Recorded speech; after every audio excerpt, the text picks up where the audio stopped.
Hi, in this video I'm going to take you through the practice internal for the level 3 linear programming, and it's the Ted's Tomatoes task. I've included a copy of the slides to this presentation so that you can see the task for yourself.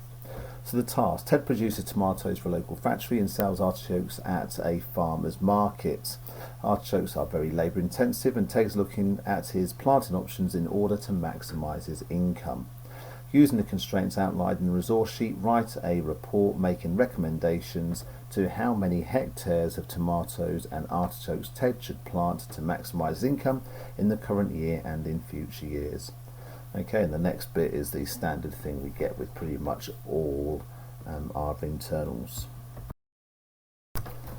Okay, so here's the problem. The first bit, we have the part of the problem that sets the constraints. So artichokes require 20 hours of labour per hour, tomatoes require 10 hours per hectare, and then Ted's got a total of 1,200 hours. He's got 90 hectares in total, and the market wants him to make at least 30 hectares of tomatoes and 10 hectares of artichokes.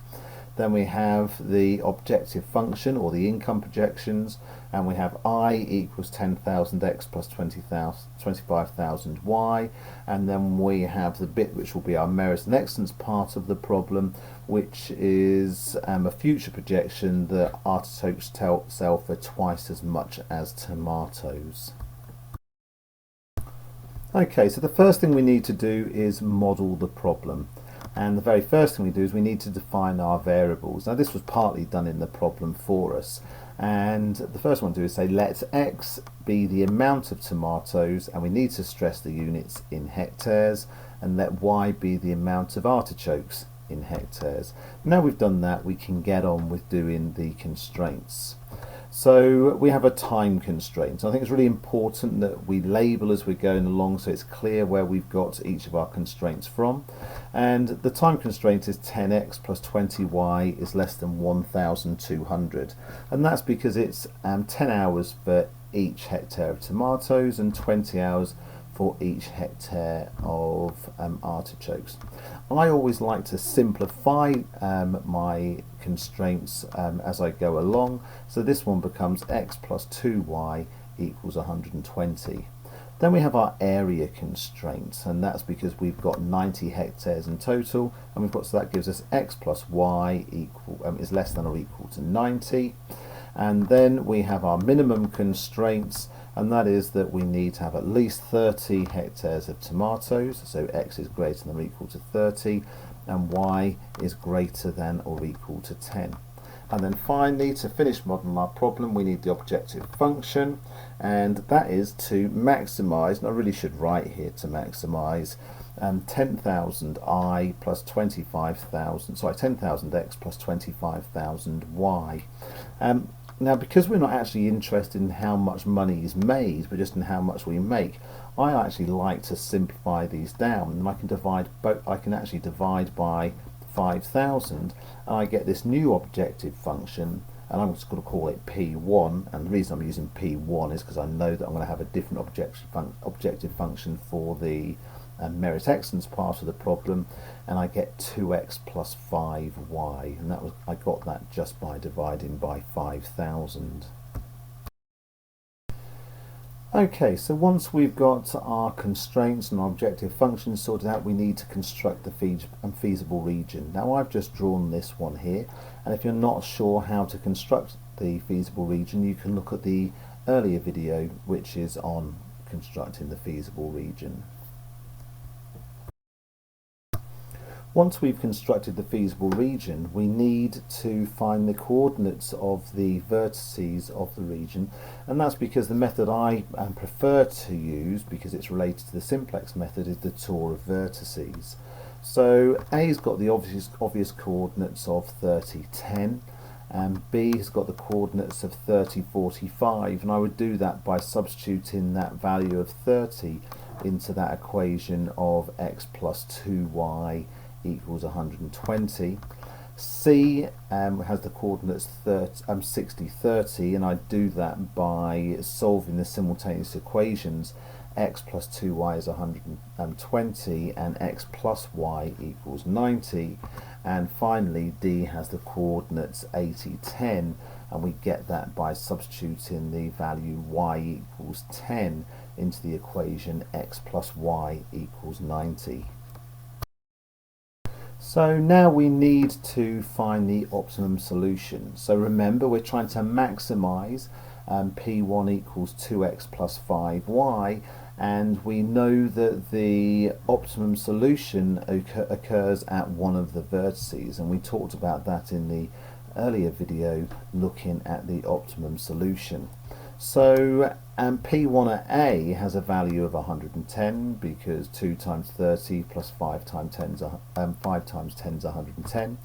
P1 at B is 285, at C is 270, at D is 210. So we can see the maximum occurs at 285, and that's when x equals 30 and y equals 45. But it's really important that we put our answer into context. Even though we have defined what x and y are, we do need to say Ted should plant 30 hectares of tomatoes and 45 hectares of artichokes.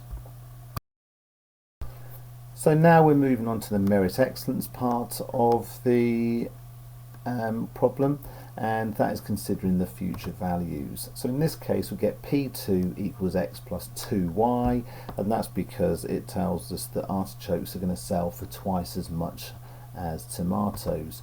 We still have the same feasible region, so we still have the same values for the vertices, but this time we have different values for the objective function. And we notice that at the maximum is 120, and this happens at B and C, and that means that there are multiple solutions. And again, you can see how that works by looking at the video on multiple solutions. So that means the solution must satisfy the equation x plus 2y equals 120, and we know that because B and C both lie on that line, and x must lie between 30 and 60, and we simply got that by looking at the x values of B and C. That's not quite enough to satisfy the person marking our paper. We must give some possible solutions. I always like to give the first two values, or say the end values. So I've got x equals 30, y is 45, and I put that in the table for tomatoes and artichokes. And I've got x equals 60 and y equals 30. Again, that's coordinates of C. And then I also think it's important to give at least one. I usually give two values that lie between. Decimal values would have been okay in this case because we were just looking at hectares. But anyway, we've got 40 hectares of tomatoes and 40 of artichokes as a possibility, or 50 of tomatoes and 35 of artichokes.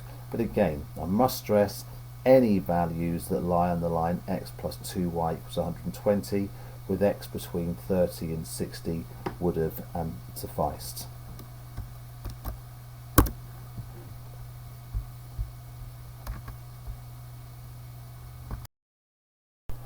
So at this point in the problem, we've got to show that we really understand or have some understanding of the context of the problem. So we've got to give some possible solutions. I must stress it's not important that we know about growing tomatoes and artichokes. We've just got to put something down that shows that. So the first possible suggestion, I think it's quite a sensible one, is that Ted could go 30 hectares of tomatoes and 45 hectares of artichokes, since this leaves him with 15 hectares for future expansion. That seems to make a lot of sense. You could have obviously gone right to the other end to make sure you use it all so that you're not letting a lot of it go to weeds, but it's up to you.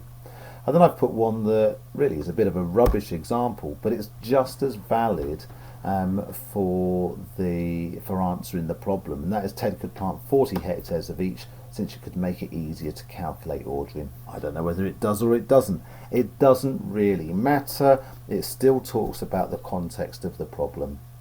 I hope you found this tutorial helpful. I have included the slides for this, and you can get links to those in the description below. Stay in field with Winfield.